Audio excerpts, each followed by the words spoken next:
मुझ पर जो विश्वास जताया है उसके लिए मैं उनका आभारी हूं। हम चुनाव में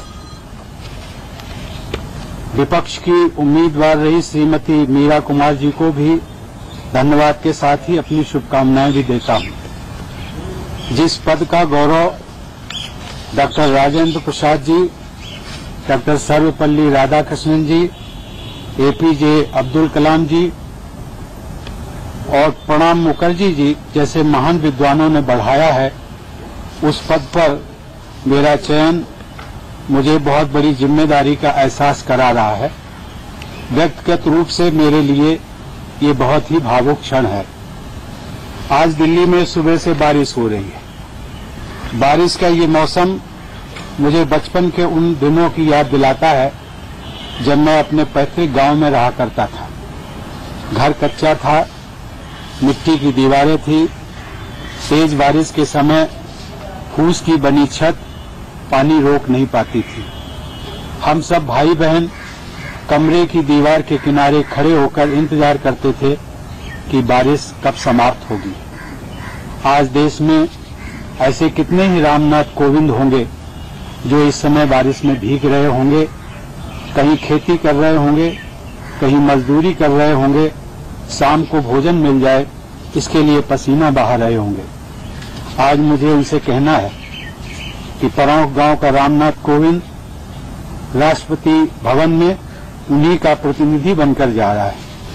मुझे ये जिम्मेदारी दिया जाना देश के ऐसे हर व्यक्ति के लिए एक संदेश भी है जो ईमानदारी और प्रामाणिकता के साथ अपने कर्तव्यों का निर्वहन करता है। इस पद पर चुना जाना न कभी मैंने सोचा था और न कभी मेरा लक्ष्य था, लेकिन अपने समाज के लिए, अपने देश के लिए अथक सेवा भाव आज मुझे यहां तक ले आया है।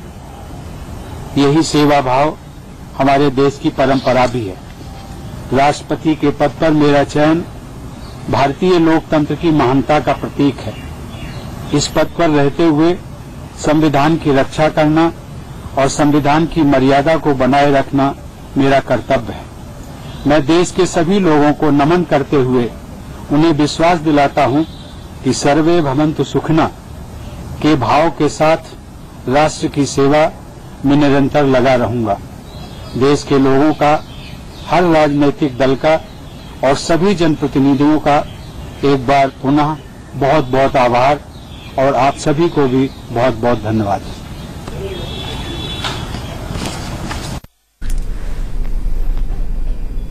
तो रामनाथ कोविंद ने अभी अपनी बात कही और जो बात उन्होंने कम्युनिकेट की है, प्रदीप जी, बड़े सारगर्भित सा बात थी, लेकिन जो बात कनेक्ट थी उनकी पुरानी यादों से, उनके गरीब दिनों की बातों से, छत का चूना, छत का टपकना, भाइयों का एक कोने में खड़ा रहना, ये कहीं ना कहीं सिंबलाइज कर रहा था कि किस जमात का प्रतिनिधित्व वो करते हैं। बिल्कुल, उन्होंने 1 मिनट के अपने संबोधन में इस देश के गरीब, दलित, पिछड़े लोगों से अपने को जोड़ दिया, कम्युनिकेट कर दिया, को जोड़ दिया, डायरेक्ट कम्युनिकेशन। बिल्कुल। तो कि वो किस वर्ग से आते हैं, वो जो दिल्ली का या बड़े शहरों का एलीट वर्ग है, प्रभु वर्ग है, उससे नहीं आते। वो इस देश की मिट्टी के जो गरीब लोग हैं, दलित हैं, पिछड़े हैं, जिनको जीवन में अवसर कम मिले या नहीं मिले, जो अपने से संघर्ष करके आगे बढ़े हैं, यहां तक पहुंचे हैं, ऐसे लोगों का प्रतिनिधित्व करते हैं और उनमें एक उम्मीद बंधाते हैं कि ऐसा व्यक्ति भी इतने बड़े पद तक पहुंच सकता है। ये भारतीय जनतंत्र की सबसे बड़ी खूबी है, सबसे बड़ी ताकत है।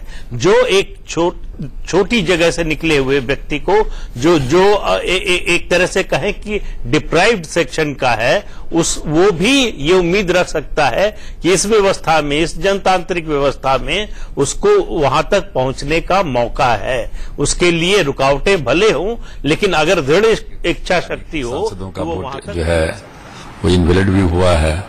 तो और प्रधानमंत्री जी ने जो कहा था शुरू में, जब इनकी घोषणा हुई थी नाम का, तो प्राइम मिनिस्टर ने कहा था कि एक अद्वितीय राष्ट्रपति होंगे और समाज के जो दलित हैं, पिछड़े हैं, वंचित वर्ग के लोग हैं, उनकी आवाज बनेंगे। तो राष्ट्रपति जी से, महामहिम से उम्मीद है कि वो जो समाज से गए हैं और दलित परिवार से गए हैं, तो उनके हितों को हमेशा देखेंगे। वैसे सरकार का जो एजेंडा है वो प्रो पुअर है, तो मैं उनके जीत के लिए बहुत बहुत बधाई देता हूं। और मैं फिर से एक बार प्रधानमंत्री जी को कोटि कोटि बधाई देता हूं कि जिन्होंने जो है ये कदम उठा करके और दलितों के बीच में जो है एक आशा का जो है किरण जो है न सिर्फ जगाया है बल्कि उनको पूरा विश्वास दिलाया है।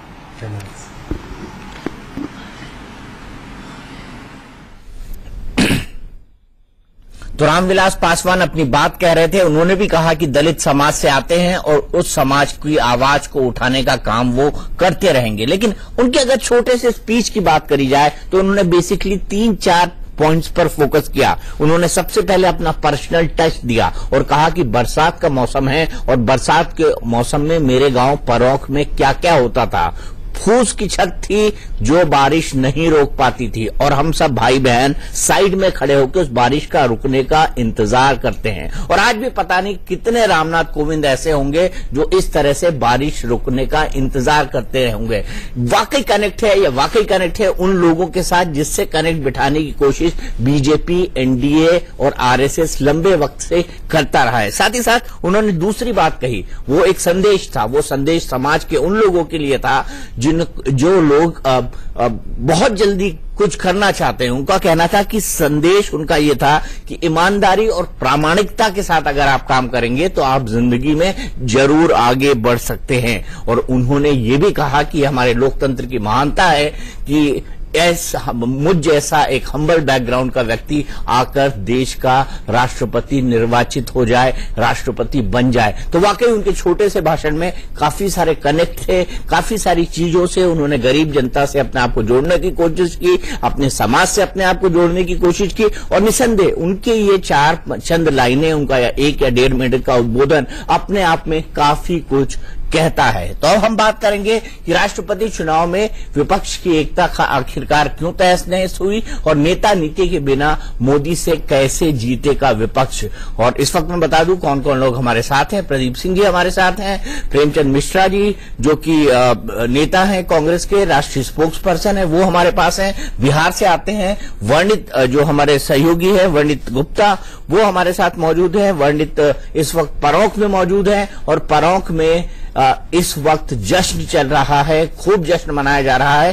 पहला सवाल मैं वर्णित से लूंगा, उसके बाद बहस पर आऊंगा क्योंकि हम सैयद शहनवाज हुसैन जी का इंतजार कर रहे हैं, वो भी आने वाले हैं। वर्णित, सबसे पहले आपसे जानना चाहूंगा कि जो गांव का उन्होंने जिक्र किया, जिस कनेक्ट की उन्होंने अपनी छोटे से स्पीच में बात की और कहा कि उस फूस के छत के नीचे मैं कैसे बारिश के खत्म होने का इंतजार करता था क्योंकि बारिश से का पानी मेरे घर में टपकता रहता था।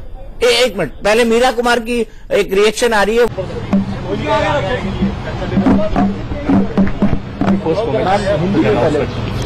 मैं सम्माननीय कोविंद जी को बधाई देती हूँ भारत के राष्ट्रपति चुने जाने पर।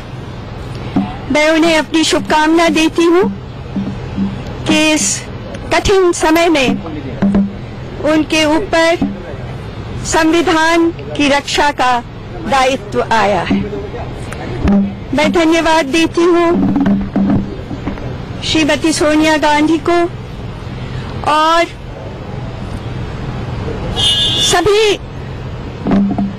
विपक्ष के मुख्य दलों को जिन्होंने मुझे अपना प्रत्याशी बनाया और मेरा समर्थन किया।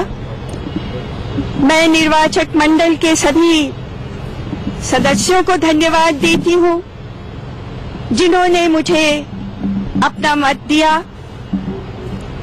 मैं उन सभी देश के नागरिकों को धन्यवाद देती हूँ जिन्होंने मेरा समर्थन किया, मुझे शुभकामनाएं दी, मेरा उत्साहवर्धन किया। ये मैं बताना चाहूंगी कि जिस विचारधारा की लड़ाई लड़ने के लिए मैं इस चुनाव में शामिल हुई थी वो आज 20 जुलाई 2017 को समाप्त नहीं हुई है। विचारधारा और मूल्यों की ये लड़ाई जारी रहेगी, क्योंकि हमारे देश के बहुत सारे लोग इसमें विश्वास करते हैं और इसमें अपना संबल पाते हैं। सामाजिक न्याय, पारदर्शिता, सबको ले चलने की हमारी इच्छा, धर्मनिरपेक्षता,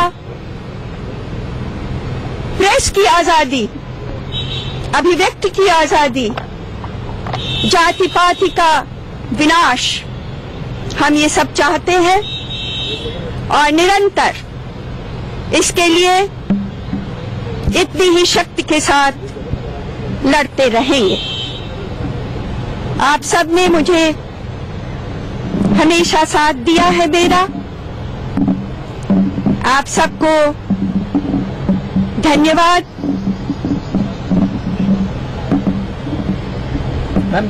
I want to congratulate Shri Kovind ji on his election as the President of India, our great country. निश्चित रूप से उनका व्यक्तित्व, कर्तृत्व देश के लिए एक आदर्श। सामाजिक शोषित पीड़ित लोग हैं, उनको निश्चित रूप से न्याय देगी।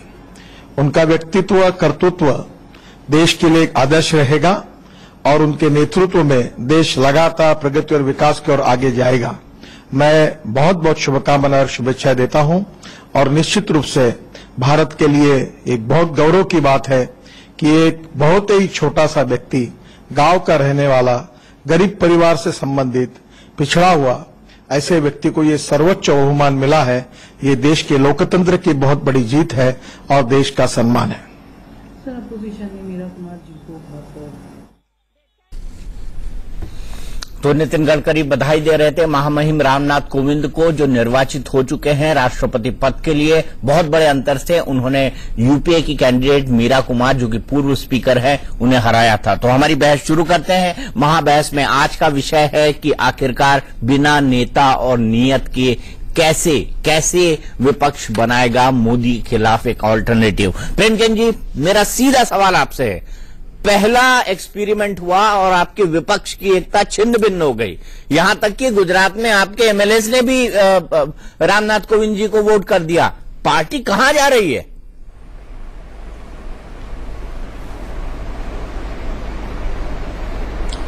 नहीं, मैं आपकी इस बात से सहमत नहीं हूं कि विपक्ष की एकता छिन्न भिन्न हो गई है।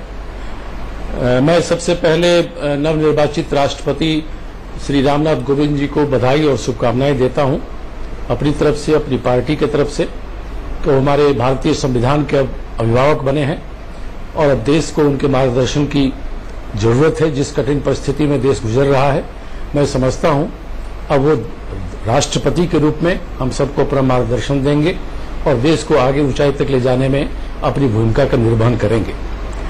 रही बात जो विपक्षी दल को लेकर आपने सवाल उठाया दीपक जी, आज अगर 18 पार्टियां किसी एक बिंदु पर एकजुट हुई हैं, तो यह एक पॉजिटिव साइन है कि इस गठजोड़, इस गठबंधन या जो एक सामंजस्य हमने स्थापित किया था, वो एक सकारात्मक पहल थी।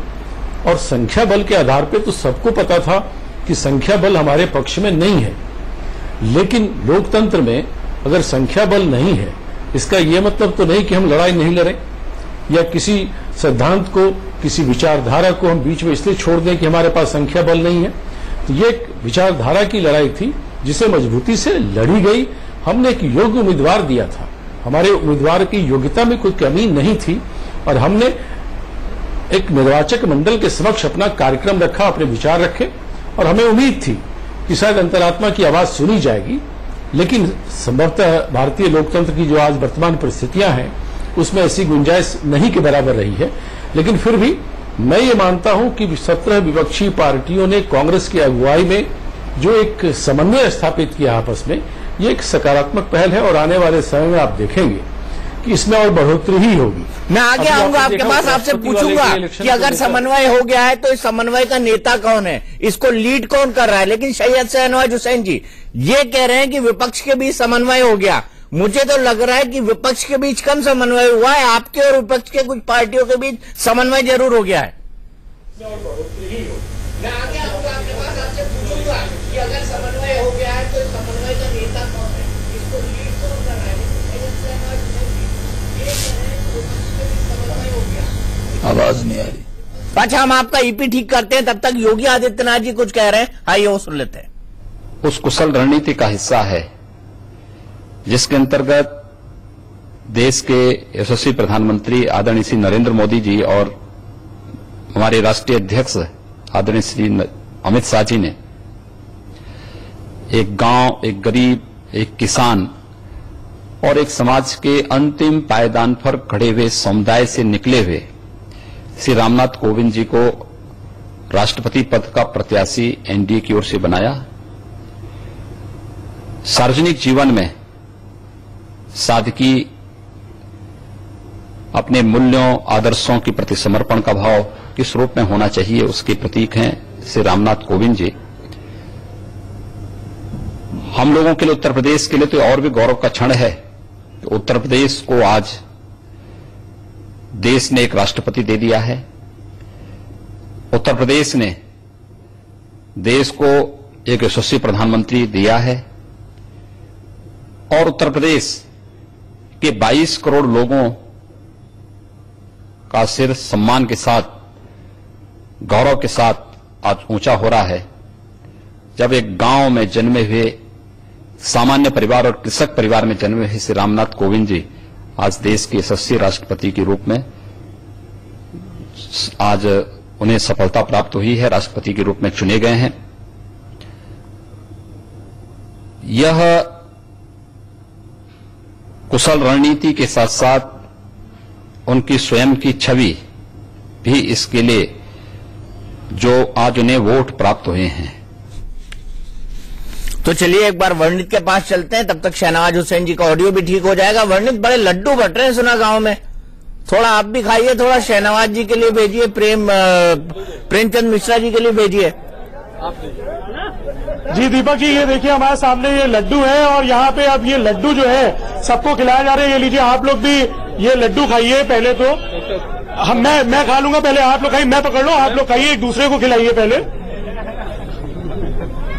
Thank you. तो दीपक जी यहाँ पे, अरे लड्डू मुंह में भर लोगे तो बोलोगे कैसे? वर्णित, लड्डू मुंह में भर लोगे तो बोलोगे कैसे? आप आज तो जबरदस्ती लड्डू खिलाया जा रहा है यहाँ पे परोक में, बिना लड्डू खाए किसी को अब यहाँ से निकलने नहीं दिया जा रहा है। सबको लड्डू खाना अनिवार्य है और यहाँ पे होली भी मन रही है, आप देखिए यहाँ पे सीधे। दीपक जी, जी बिल्कुल देख रहा हूँ, रंग गुलाल अबीर सब दिखाई दे रहा है। होली और यहाँ पे लड्डू जो है सबको खिलाए जा रहे हैं। उत्साह है लोगों में। अरे आराम से, तुरंत ही यहाँ पे दीपक जी बात करेंगे। आप यहाँ पे जो कोविंद जी ने जो अपना भाषण दिया था जिसमें उन्होंने परोख की बात की थी, अब इसकी बात भी करते हैं। जो उन्होंने बात की थी पूछ की, अगर हम सामने देखें तो अभी भी यहाँ पे वो पूछ रखी हुई है, जो छतों पे जो पूछ रखी जाती, जो उन्होंने बोला है कि बारिश के समय में जो वो पूछ की छत होती थी और बारिश का पानी अंदर आता तो वो लोग घर में नहीं जा पाते थे। कुछ वैसे नजारे अभी दिख सकते हैं। पक्के मकान है लेकिन फिर भी यहाँ पे पूछ की जो छतें हैं वो यहाँ पे कहीं कहीं दिख जाती है। तो जो वो बात कर रहे हैं वो कहीं ना कहीं कनेक्ट करती है आम आदमी से और खास तौर पे इस इलाके से बहुत ज्यादा कनेक्ट करती है। यहाँ के लोगों से बातचीत करते हैं। आप लोग यहाँ पे उत्साहित हैं। उन्होंने परोख की बात की, पहले तो उसके ऊपर बात की। डॉक्टर शर्मा हूँ, सिकंदरा विधानसभा में, सिकंदरा में, और यहाँ 30 साल से कार्यरत था। माने मैं ये पूछता हूँ, जो अभी जो बात माननीय कोविंद जी ने जो कहा है वो बिल्कुल सत्य है। बहुत बड़ा गांव है और परोख का अपना एक अलग इमेज है। माननीय कोविंद जी की जन्मभूमि है और यहाँ पर डेरापुर तहसील में परोख का प्रमुख स्थान है। यहाँ की जनता, आप लोगों से जानना चाहेंगे जो परोख की उन्होंने बात की, उन्होंने बताया कि किस तरीके से वो कष्ट में थे। एक तरीके से वर्णित मैं आपके पास फिर आऊंगा क्योंकि मेरे गेस्ट मेरा इंतजार कर रहे हैं। फिलहाल मैं आपको शुक्रिया कहता हूं। आप दूसरी तस्वीरें हमें और भेजिए, कुछ नाच गाने की तस्वीरें भी भेजिए। शहनवाज हुसैन साहब हमारे साथ जुड़े हुए हैं, प्रेमचंद मिश्रा साहब जुड़े हुए हैं। क्या आपको लगता है प्रदीप सिंह जी कि विपक्ष की एकता वाकई दिखाई दी है? नहीं दीपक जी, देखिए ऐसा है कि हम आप कुछ कहें या विपक्ष के जो विरोधी हैं, बीजेपी या उसके समर्थक दल का हैं, उसकी बजाय केवल हम नीतीश कुमार जी की बातों पर ध्यान दे लें जो विपक्षी खेमे में है। उन्होंने कांग्रेस से कहा कि आप तो गांधी और नेहरू को भी भूल गए। दूसरी बात तो उन्होंने कही कि विरोध के लिए विरोध का कोई अर्थ नहीं है, आपके पास एक काउंटर नैरेटिव होना चाहिए, एक आपके पास वैकल्पिक विमर्श होना चाहिए कि आपकी नीतियां क्या होंगी। आप अगर बीजेपी की नीतियों को खराब बता रहे हैं तो आप कौन सी नीतियों पर चलना चाहते हैं। जब तक इन मुद्दों पर सफाई नहीं होती, जब तक इन पर कोई स्थिति स्पष्ट नहीं होती विपक्ष के जो भी दल साथ आना चाहते हैं, तब तक बहुत मुश्किल। आप देखिए बिहार में गठबंधन खतरे में है, उत्तर प्रदेश में जो स्थिति है, जो अभी नतीजा आया है सबके सामने है। आप पश्चिम बंगाल की बात करें, वहां सीपीएम और ममता बनर्जी साथ चलेंगी, इसमें बड़ा शक है। तो ऐसे में कैसे विपक्षी एकता की बात हो रही है बिना मुद्दे के, बिना नेता के, बिना कार्यक्रम के। ठीक है, बताइए कांग्रेस और लेफ्ट केरल में कैसे साथ चलेंगे शहनवाज हुसैन जी, और क्या वाकई विपक्ष के पास नेता, नियत और नीति तीनों है? आपको दिखाई दे रही है? क्योंकि मिश्रा जी का दावा है कि 17 दलों को इकट्ठा करके उन्होंने बहुत बड़ा काम किया है, सब लोग आखिरकार एक मंच पे आए। नीतीश जी चले गए तो क्या हुआ?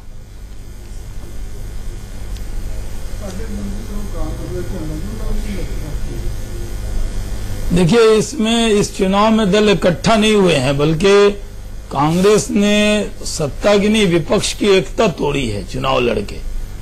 इनके साथ इनके सबसे मजबूत साथी जहां से प्रेमचंद्र मिश्रा जी हैं, वो इनके उम्मीदवार के साथ नहीं रहे हैं। बीजू जनता दल इनके साथ नहीं रहा है, कई अन्य दल इनके साथ नहीं रहे, और जिन 16, 17, 18 की गिनती बता रहे हैं उनमें दल ऐसे हैं जिनके किसी के एक एमएलए हैं, किसी के एक एमपी भी नहीं है। ऐसे करके ये गिनाने के लिए गिनती सही है। सवाल ये है कि इस चुनाव में किस बात के लिए चुनाव में लड़ा जाता है। इनको पूरा अधिकार है लड़ने का, इन्होंने चुनाव लड़ा, उम्मीदवार खड़े किए, अब तो गिनती हो गई और करीब 66% से ज्यादा वोट। तो एक बड़ा जो ग्रुप है 66% लोग एक तरफ आ गए। इससे विपक्षी एकता कमजोर हुई है या सत्ता पक्ष कमजोर हुआ है, ये गिनाने की बात तो उनके लिए है कि उनसे लोग टूटे हैं।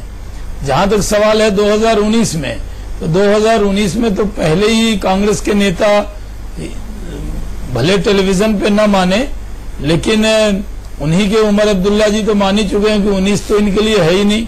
ट्वीट कर चुके हैं कि विपक्ष को 24 का सोचना चाहिए, तो 24 की तैयारी कर सकते हैं। अभी जहां भी चुनाव हो रहे हैं, एक अपवाद बिहार रह गया है। एक दिल्ली में भी हम लोग चुनाव हारे थे, लेकिन एमसीडी के चुनाव में हमने उसको करेक्ट कर लिया। अब दिल्ली में हमें दिल्ली के अंदर भी विधानसभा के चुनाव का एमसीडी के चुनाव में वो बदले, उसको करेक्ट कर लिया। अब दिल्ली में हमें दिल्ली के अंदर भी विधानसभा के चुनाव का एमसीडी के चुनाव में वो बदला मिल गया है। तो हर जगह लोग जान रहे एक अच्छी सरकार है, एक मेहनती प्रधानमंत्री है, पूरे देश दुनिया में नाम हो रहा है। प्रधानमंत्री गरीबों के लिए काम कर रहे हैं, समाज के अंतिम पायदान पर जो व्यक्ति खड़ा उसकी चिंता कर रहे हैं। देश में सौहार्द का वातावरण है, पूरे देश में सांप्रदायिक सौहार्द है, कहीं कोई दंगा नहीं है, फसाद नहीं है, ठीक है, लोग तरक्की के रास्ते पर जा रहे हैं। ठीक है, जब इतना अच्छा प्रधानमंत्री हो तो विकल्प क्या होगा? विकल्प क्या होगा? देने की स्थिति में कहाँ है? प्रेमचंद मिश्रा जी, कौन होगा आपका नेता? राहुल गांधी जो हर वक्त सैबेटिकल पे रहते हैं? लीडरशिप या कांग्रेस छोड़ देगी? पहले मैं शहनवाज भाई को बधाई देता हूं कि उनके राष्ट्रपति कोविंद जी चुने गए हैं, उनको बधाई हो, लड्डू खा लें वो। उन्होंने तब से जो जितना, अरे आप भी खा लीजिएगा, लड्डू खाने में क्या है? देश में सौहार्द का वातावरण है, और राष्ट्रपति तो सबके हैं। आपके भी है साहब। नहीं, मैं तो अब तो प्रेमचंद जी के भी राष्ट्रपति वही हैं। तो भाजपा इतनी उदार हो, खिलाए तो सही। बिल्कुल बिल्कुल, मैंने आपके आने से पहले उनको बधाई दिया है, सबसे पहले मैंने उनको बधाई दिया, तब तक आप नहीं जुड़े। शहनवाज जी इनके घर पे आज एक लड्डू का डब्बा आप भिजवाएंगे? शहनवाज जी पटना में इनके घर में लड्डू का डब्बा आप भिजवाएंगे? हाँ ठीक है, आप ठीक है, मैं जरूर घर जाके खिला देंगे। प्रेमचंद जी अच्छे आदमी क्या है, जो बातें अभी सहवाज जी बता रहे हैं, चंद अच्छे नेता हैं बिहार में, जो प्रेमचंद मिश्रा जी भी है, जो चीजें जरूर इनके घर जाके लड्डू लेके जाएंगे। ऑन रिकॉर्ड इंडिया न्यूज पे ऐलान करके कह रहे हैं। अच्छा, थैंक यू वेरी मच। अब जरा मेरी कुछ कटु बातें सुन लीजिए। आपने जो 2-3 बातें कही हैं कि देश में भाईचारा और का वातावरण है, देश में सहिष्णुता का वातावरण है, देश विकास के रास्ते पर है, गरीबों का काम हो रहा है, मैं समझता हूं इस परिस्थितियां ठीक इसके विपरीत है। देश में सद्भाव नहीं है, शांति नहीं, अशांति है, भाई भाई में लड़ाई हो रही है, कौन कहां मारा जाएगा कोई नहीं जानता है। इन चीजों को ठीक करिए, मैंडेट आपको इन चीजों के लिए नहीं मिला था। अब रही बात की 17-18 पार्टी की बात हम कर रहे थे, आपका विपक्ष में बिखराव हो गया। जिस दिन हमने मीरा जी का नाम अनाउंस किया था उस दिन उस बैठक में जदयू नहीं थी, तो जदयू के माइनस रहते ही और न बीजू जनता दल थी। लेकिन आज उपराष्ट्रपति के चुनाव में ये दोनों पार्टियां हमारे साथ आ गई हैं। जनता दल यूनाइटेड ने भी कहा है कि हम गोपाल कृष्ण गांधी जी को सपोर्ट करेंगे और बीजू जनता दल ने भी कहा है। तो हमारी पोजीशन तो और कंसोलिडेट हो रही है। इनकी वोट जो संख्या आज मिली है, उपराष्ट्रपति में वोट नहीं मिलेगी। तो मैं इसको कैसे मानूं कि विपक्षी दलों में कोई एकता स्थापित नहीं हो रही है या कोई कमजोरी दिख रही है। ये स्थिति नहीं है, स्थिति इसके विपरीत है। जो देश में वर्तमान परिस्थितियां हैं आप उसको देखिए और उस देश को संभालने के लिए संविधान और कानून हिसाब से देश चले, इसके लिए आज राष्ट्रपति का निर्वाचन हुआ है। हम सब उन्हें बधाई देते हैं और उम्मीद है कि अब एक अभिभावक के तौर पे कोविंद जी अपनी भूमिका का निर्वहन करेंगे। लेकिन जहां तक रही 2019 से अगर जोड़ के आज के इस परिणाम को देखें तो दीपक जी ये थोड़ा अर्ली हो रहा है। राष्ट्रपति के चुनाव का ये रिजल्ट तो प्राय एक्सपेक्टेड था। जितनी उम्मीदें दोनों उम्मीदवार को थी उतनी ही वोट मिली है। इक्का दुक्का कहीं इधर उधर क्रॉस हुआ होगा। अब जैसे बिहार का अगर एग्जाम्पल दें तो हमारा स्ट्रेंथ 107 एमएलए का था, लेकिन हमें 109 वोट मिला है। अगर जेडीयू साथ होती तो आज बहुत ज्यादा वोट हमें मिलता। तो ये चीजें होती रहती। तो यही तो बात है, अपनों को साथ नहीं रख पाए यार। ये मान ले, मैं कह रहा हूँ अपनों को साथ नहीं रख पाए। आप अमित शाह जी की तस्वीरें देख रहे हैं? नहीं, हमारे साथ जुड़ गए ना। नहीं, नीतीश देखिए, नीतीश दीपक जी, नीतीश जी का अपना विवेक था और राज्यपाल के रूप में उनके साथ अच्छे कॉम्बिनेशन थे, इसलिए उन्होंने निर्णय लिया। नहीं, राज्यपाल के साथ अच्छी कॉम्बिनेशन थे, उन्होंने निर्णय लिया। लेकिन शहनवाज भाई, यहां पर मुद्दा ये आता है कि ये तो ये मान के चल रहे हैं कि विपक्ष बहुत एकजुट हो रहा है, विपक्ष 2019 की तैयारी करेगा। मोदी जी ने तो 2019 की तैयारी अभी से शुरू कर दी है, आप लोगों ने अभी से शुरू कर दी है। इनको अभी भी जल्दी लग रहा है। आप इनको बताइए कि 2019 के लिए क्या समीकरण आप लोग बना के खड़े हो जाएंगे? एकाएक नीतीश कुमार को ले आएंगे साथ में?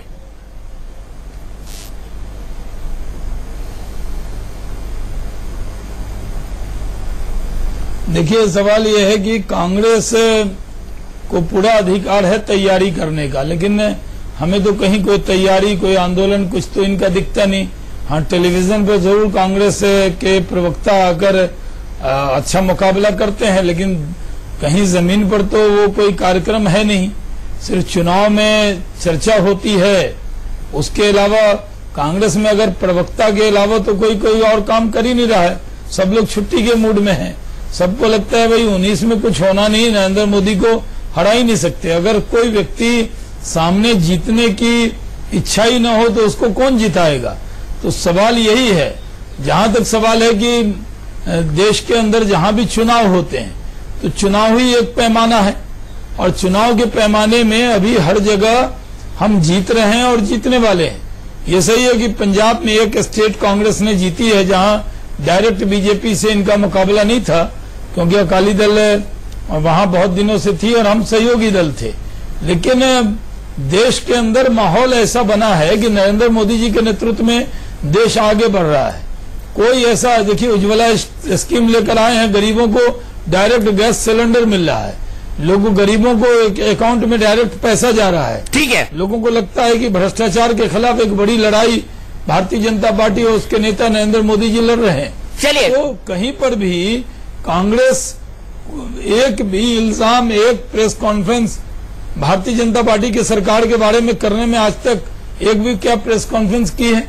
बेदाग सरकार है, बेदाग प्रधानमंत्री है, मेहनती प्रधानमंत्री हैं, देश में यश है उनको, तो कहीं पर हमें तो कोई चिंता नहीं है। कांग्रेस मेहनत करे, अच्छी लड़ाई लड़े, सामने में लड़ने वाला भी अच्छा हो, अच्छा लगता है। आजकल अखबार पढ़ना तो मजबूत होना चाहिए, लेकिन विपक्ष तो खुद ही कमजोर है, तो उसमें हम मदद तो नहीं कर सकते इनकी। अच्छा प्रेमचंद जी, इनके पास तो एक नेता है नरेंद्र मोदी के नाम का, देश का प्रधानमंत्री भी है नरेंद्र मोदी जी।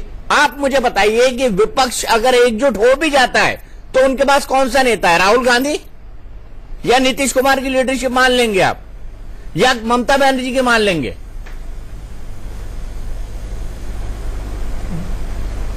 देखिए, आज के डेट में ये कहना कि विपक्षी समूह का नेतृत्व कौन करेगा, उसका फैसला तो अभी हुआ नहीं है। हर एक पार्टी के अपने अपने कार्यक्रम, अपने अपने नेता हैं। कांग्रेस पार्टी निश्चित तौर पे श्रीमती सोनिया गांधी और श्री राहुल गांधी के नेतृत्व में चुनाव में जाती है, आगे भी हम जाएंगे। लेकिन अगर वो परिस्थिति 2019 के चुनाव के समय क्या बनेगी और कैसा स्वरूप, वो आकार क्या लेगा, वो सब तमाम चीजें हैं जो भविष्य के घर में छुपा हुआ है। आज के डेट में उसके बारे में हम यहाँ स्टूडियो बैठ के बात नहीं कर सकते। लेकिन मैं इतना जानता हूं कि जो वायदे नरेंद्र मोदी जी ने 2014 में जनता से किए थे, उन वायदों पर यह सरकार कहीं खड़ी उतरती नजर नहीं आ रही। आप भ्रष्टाचार की खिलाफ की बात करते हैं, आपने लोकपाल की नियुक्ति तक नहीं की है अभी तक। आप काले धन की बात किए थे, वहां आप फेल हो गए। आप पाकिस्तान को उसकी औकात बताने की बात की थी, वहां आप बुरी तरह से फेल हो गए। रोज हमारे सैनिक शहीद हो रहे हैं, सिविलियन मारे जा रहे हैं, और आपकी क्या पाकिस्तान को लेकर नीतियां हैं, देश नहीं समझ पा रही है। एक नई समस्या चाइना को लेकर आ गई है, उस पर भी देश को आप सही जानकारी नहीं दे पा रहे हैं कि चाइना कितने अंदर हमारे आ गया, क्या घुसपैठ कर रहा है, उसकी क्या तैयारी हो गई बॉर्डर पर, हम क्या कर रहे हैं। देश को अंधेरे में आप रख रहे हैं। आप पूरे विदेश का भ्रमण कर रहे हैं। आप गरीबों की बात करते हैं, लेकिन आपकी सरकार ने सिर्फ और सिर्फ पूंजीपति मित्रों के लिए ही कुछ काम किया है। ये तमाम ऐसे प्रश्न हैं जिसका उत्तर आपको देना होगा 2019 में। और मैं समझता हूं देश की जनता परिपक्व इन चीजों को देख रही है। प्रचार तंत्र, अखबार और रेडियो मीडिया की बात अभी शहनवाज भाई कर रहे थे। अरे आप छपने ही नहीं दे रहे हैं विपक्ष की ये बातों को, तो कहां से आप देखेंगे? वैसे भी आप अखबार, मैं तो कम से कम बिठा के बात कर रहा हूं आपसे प्रेमचंद भाई, मैं तो कम से कम बिठा के बात कर रहा हूं। आप भी सामने, शहनवाज जी भी सामने, प्रदीप जी भी सामने। हाँ, आप कर रहे हैं। आप कर रहे हैं। आपको मैं इसके लिए धन्यवाद देता हूं। लेकिन मैं बता रहा हूं, जो मीडिया में जो हालत है, रोज वैसे टॉपिक पर डिबेट होता है कई चैनलों में, जिससे सांप्रदायिक तनाव बढ़े। आखिर क्या इस देश में यही एक समस्या रह गई है? कभी शिक्षा रोजगार पर डिस्कशन नहीं होता, कभी आपने लोकपाल नहीं बनाया, इस पर डिस्कशन नहीं होता। कर्नाटक के झंडा को लेकर 2 दिन से लोगों ने परेशान कर दिया, क्या हो गया, नहीं हुआ। कर्नाटक के जी भी थामे हुए हैं। सांप्रदायिक तनाव तो हम कम करना चाहते हैं, जो सरकार में होगा। अरे तो मुझे बताइए, कर्नाटक में दूसरा झंडा बने क्यों? प्रेमचंद मिश्रा जी, आपकी सरकार है, आप मुझे ये बताइए कि कर्नाटक में दूसरा झंडा बने क्यों? रास्ते पर चले। हम तो चाहते हैं कि इस देश में, देश को हम एक नजर, एक चश्मे से देखते हैं। दीपक जी, कई ऐसे राज्य हैं नरेंद्र मोदी जी अपनी के कला, लिए संस्कृति और अपनी अलग पहचान को लेकर एक नजर से देखते हैं। गैर स्वतंत्रता दिवस और गैर व्यवहार करते हैं, 26 जनवरी का कार्यक्रम होता है, उसके अतिरिक्त भी ठीक है, स्टेट का ठीक है। शहनवाज जी बोल रहे, शहनवाज बोल रहे, आपने अपनी बात रख दी। शहनवाज जी होता है। और सिद्धरमैया जी ने, एक सेकंड, 10 सेकंड, सिद्धरमैया जी ने तो कमेटी बनाई है कि भाई तुम सुझाव दो क्या करना है।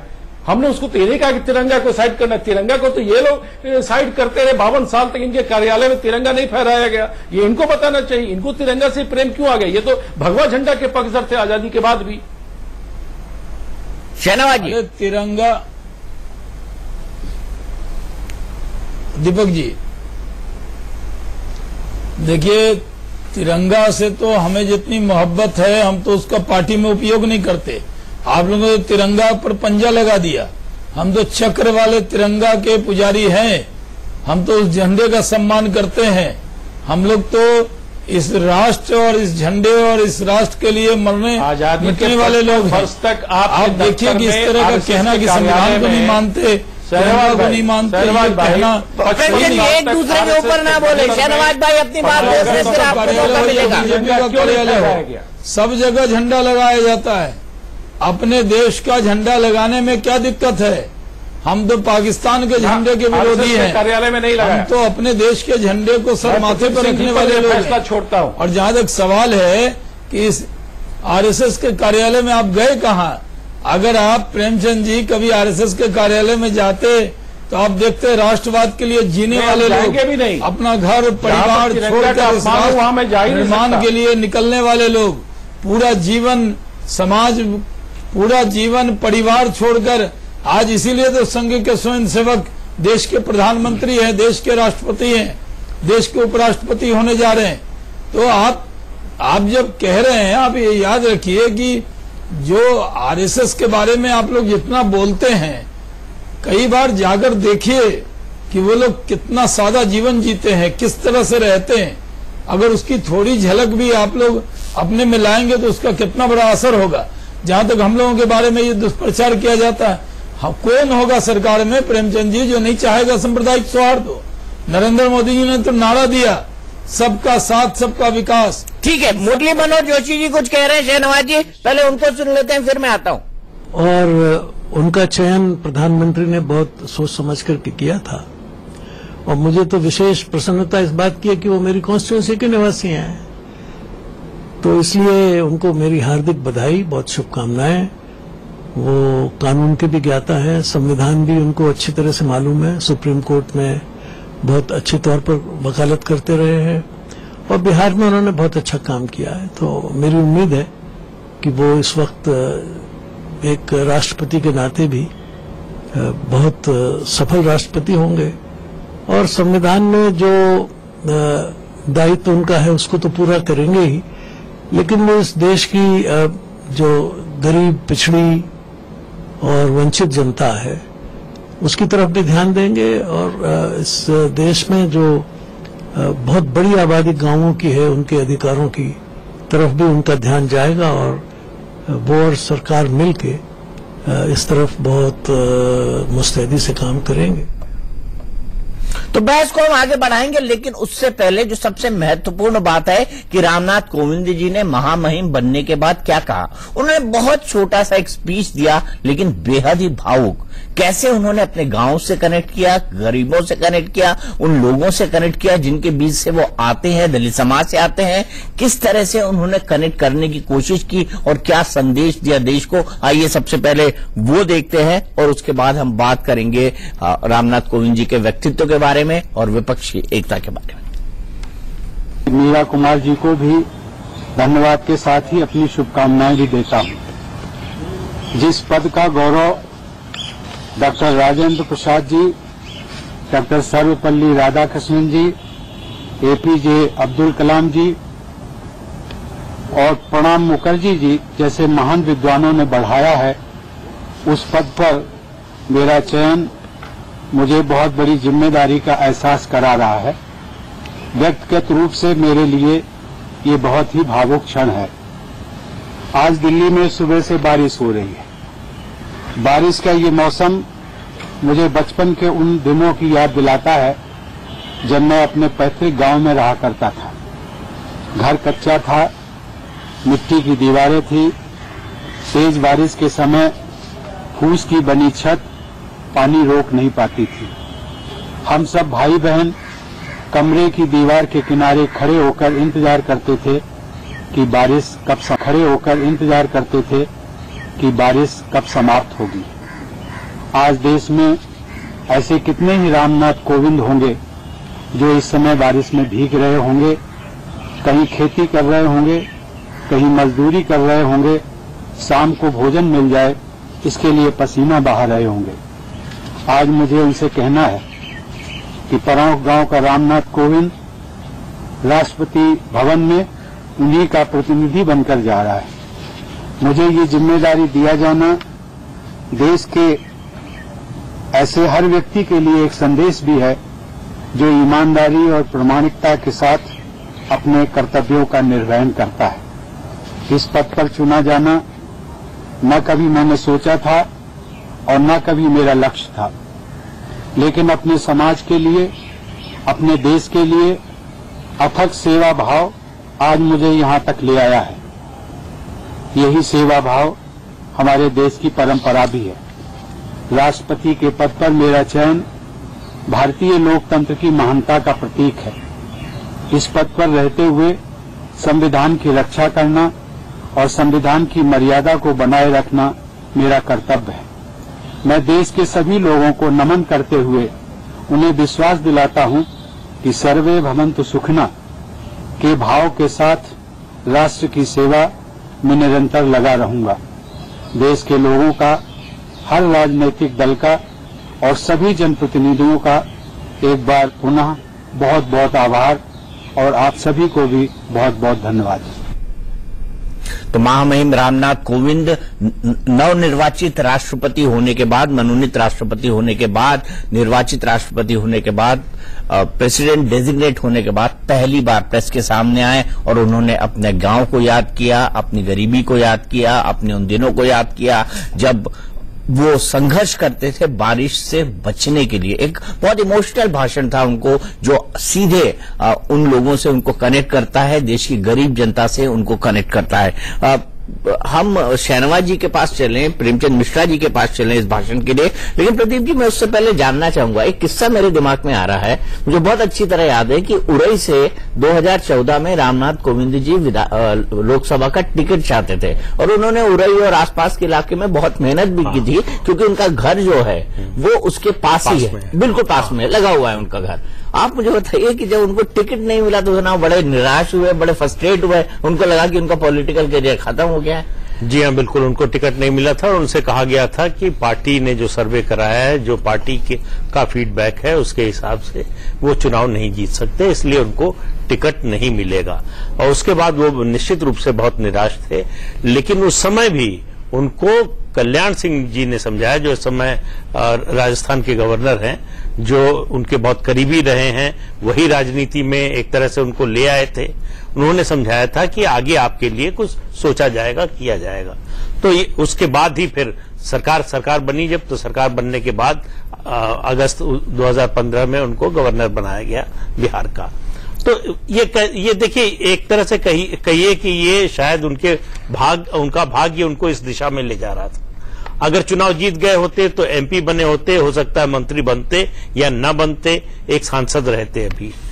लेकिन गवर्नर बनने के बाद, खासतौर से ये देखिए, बहुत महत्वपूर्ण बात है कि राज्यपाल बनने के बाद उनका जो कंडक्ट रहा, उसने उनकी पार्टी को छोड़िए, उनकी पार्टी के विरोधी नेता को इतना दुर्विरोधी उनको इतना प्रभावित किया कि उन्होंने विपक्ष का साथ छोड़कर उनको समर्थन करने का फैसला लिया। तो इससे पता चलता है कि उस आदमी का पद, बहुत से लोग होते हैं पद मिलने के बाद उनका स्टेचर और बढ़ जाता है।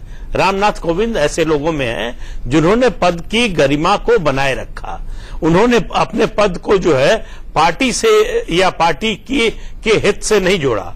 शराबबंदी का जब कानून लेकर आए थे, विधेयक लेकर आए थे नीतीश कुमार जी, तब जब राज्यपाल के पास भेजा गया तो उसके कई प्रावधानों से भाजपा असहमत थी, विरोध कर रही थी। वो चाहती थी कि रामनाथ कोविंद जी इसको लौटा दें सरकार को, एक बार अपनी अप्रसन्नता जाहिर करें, लेकिन उन्होंने ऐसा नहीं किया। तो ये चीजें होती हैं कि जब क्राइसिस हो तब लीडरशिप की और आपके व्यक्तित्व की परीक्षा होती है। उनको पद बड़ा मिला, लेकिन उन्होंने कद को भी बढ़ाया। पद के साथ कद बढ़ना ये बेहद महत्वपूर्ण बात है। और एक और दिलचस्प बात बता दूं, सबसे पहली बार में वो राज्यपाल नहीं बनाए गए थे, उनसे पहले टर्न लग गया था कल्याण सिंह का और केशरीनाथ त्रिपाठी का। तो उनको ये लगने लगा कि अब 2 तो उत्तर प्रदेश से हो गए, मेरा नंबर कहां आएगा। तब भी उनको थोड़ी सी निराशा हुई थी, लेकिन राजनीति में किस्मत और राजनीति के अंदर कर्म दोनों बहुत महत्वपूर्ण होते हैं। किस्मत अगर हो तो आपका कर्म भी ऐसा होना चाहिए कि आप इतना बड़ा पद पालें, और उसी कर्म के आधार पर उन्होंने उस पद को पाया है। लेकिन शहनवाज जी, आपको क्या लगता है, क्या कोई नेता है विपक्ष के पास जो 2019 में नरेंद्र मोदी जी का मुकाबला कर पाए? एक एग्जाम्पल देता हूं, राहुल गांधी।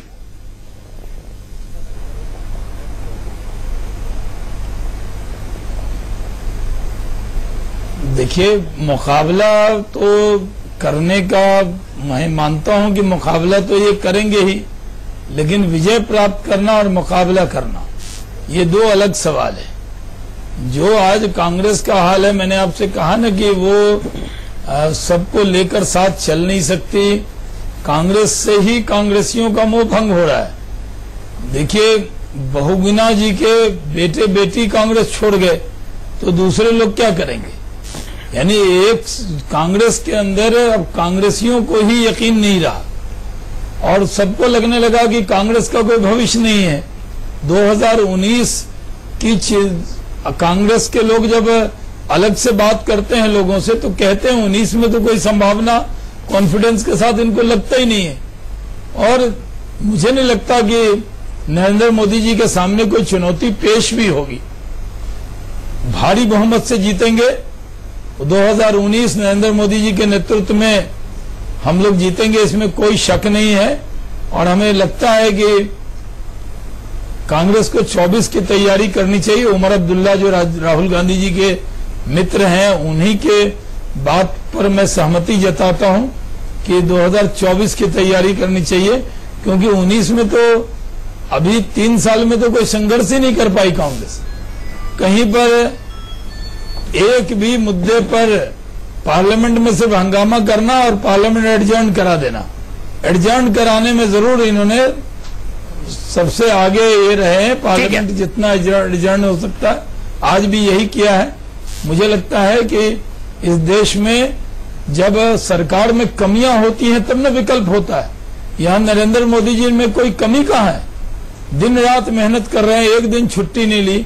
यहां विपक्ष में रहकर लोग छुट्टी ले रहे हैं और यहां सत्ता में रहकर कहां ले रहे हैं।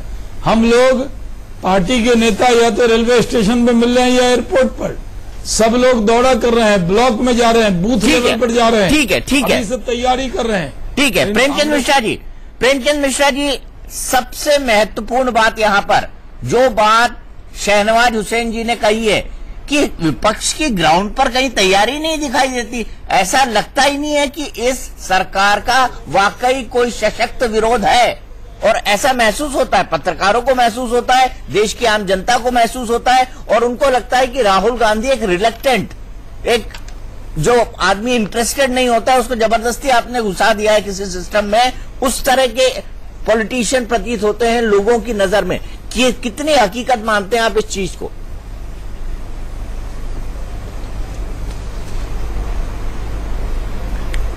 देखिए, शहनवाज जी ने भी और आपने भी कई चीजों को कहा है।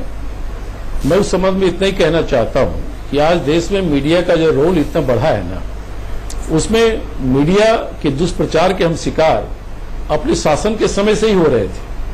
अरे छुट्टी तो डॉक्टर मनमोहन सिंह ने भी 10 साल में एक दिन के लिए नहीं ली थी, लेकिन हम उसे प्रचारित नहीं करते थे। आप प्रचारित करते हैं, ये आपकी विशेषता है। पॉइंट क्या है, आज अगर आप ये कह लें कि हम कुछ नहीं कर रहे हैं, अरे हम तो कल ही बांसवाड़ा राजस्थान में लाखों की रैली करके आए किसानों की। हम लोगों की समस्याओं को लगातार उठाने का काम कर रहे हैं। अगर आप हमें बोलने नहीं देंगे पार्लियामेंट में तो हम क्या करेंगे? हम अपनी आवाज को तो बुलंद करेंगे। और आप भूल जाते हैं जब आप कांग्रेस को कहते हैं कि हम पार्लियामेंट को डिस्टर्ब कर रहे हैं, अरे आपने तो लगातार सालों साल डिस्टर्ब किया है पार्लियामेंट को, और बाद में उन्हीं नीतियों को जिसके नाम पर आप विरोध करते थे, उसी एफडीआई को आपने स्वीकार किया, आपने उसी इंश्योरेंस बिल को लाया, आप उसी मनरेगा के पक्ष में खड़े हो गए हैं। आप तो तमाम हमारी योजनाओं और कार्यक्रमों को ही लेकर चल रहे हैं। आपकी अपनी एक भी मौलिकता नहीं है जो पिछले 3 साल में लोगों ने देखा है। तो पॉइंट यह है कि आप वाकपटु लोग हैं, आपको बोलने में महारत हासिल है, आप खूब भाषण देते हैं, और मीडिया का एक बड़ा वर्ग आपके साथ खड़ा है। और हमारी उन बातों को जो हम पॉजिटिव तरीके से करना चाहते हैं, चूंकि हम झूठ नहीं बोलते, झूठ की राजनीति हम नहीं करते, हम दंगा फसाद की राजनीति नहीं करते। 30 सेकंड, ठीक है, ठीक है, 30 सेकंड शहनवाज जी, 30 सेकंड। और मुझे भरोसा है कि आने वाले समय में जनता हमें पसंद करेगी। मैं कह दूं कि कांग्रेस ये कहती है कि हम उन्हीं की योजना को लेकर चल रहे हैं, यानी जितना दिमाग था कांग्रेस के लोगों के पास था, हमारी सरकार के पास तो कुछ है नहीं। हम तो आपकी कार्बन कॉपी कर रहे हैं। आप कहें तो हवा भी आपकी, पानी भी आपका, सूरज भी आपका। ये सच्चाई है, सूरज बदल दे, पानी बदल दें। ये जो कांग्रेस की सोच है ना कि हम आपकी योजना को ले, हमने पार्लियामेंट नहीं चलने दी, ये कहकर भ्रष्टाचार के मुद्दे पर आपने एक दिन भी कोई भ्रष्टाचार के मुद्दे पर इस सरकार को नहीं घेरा, क्योंकि भ्रष्टाचार था ही नहीं। हमने पार्लियामेंट में 2G के लिए नहीं चलने दिया। हम स्टैंडिंग कमेटी की मांग कर रहे थे 2G के लिए उठाया, हमने CAG के लिए पार्लियामेंट नहीं चलने दिया। हमने कॉमनवेल्थ गेम के लिए पार्लियामेंट नहीं चलने दिया, हम इंक्वायरी चाहते थे। चलिए, हम भ्रष्टाचार अफसोस मेरे पास वक्त इतना ही है, मुझे आप दोनों को रोकना पड़ेगा, लेकिन चलते चलते प्रदीप सिंह जी एक लाइन में, अगर विपक्ष को नरेंद्र मोदी जी की सरकार के खिलाफ एकजुट होना है तो क्या मंत्र हो सकता है उसका? देखिए, उसका पहला कदम होगा कांग्रेस का ये फैसला कि वो विपक्षी एकता के हित में विपक्षी गठबंधन का नेतृत्व का दावा छोड़ती है। जिस दिन कांग्रेस ये तय कर लेगी कि वो विपक्षी एकता जो भी गठबंधन बनेगा उसका नेतृत्व नहीं करेगी, किसी दूसरी पार्टी को नेता को देने को तैयार है, विपक्षी एकता का खाका तैयार हो जाएगा। चलिए, बहुत बहुत शुक्रिया आप तमाम लोगों का। आपने देखा कि किस तरह से लोग सोचते हैं। आज राष्ट्रपति के चुनाव के बाद क्या परसेप्शन पॉलिटिकल कोर्स में बना है और क्या नरेशन शुरू हुआ है, क्या बातचीत शुरू हुई है, क्या मुद्दे शुरू हुए हैं, और उसमें सबसे बड़ा महत्वपूर्ण मुद्दा ये है कि एनडीए फिलहाल ताकतवर और मजबूत दिखाई दे रही है यूपीए से कम राष्ट्रपति चुनाव के परिणामों को देखने के बाद तो। लेकिन सवाल ये भी है यहाँ पर कि क्या विपक्ष एनडीए का मुकाबला कर पाएगा 2019 में? इससे जुड़ी पल पल की खबर हम आपको इंडिया न्यूज पर देते रहेंगे। फिलहाल महाबहस में आज के लिए इतना ही।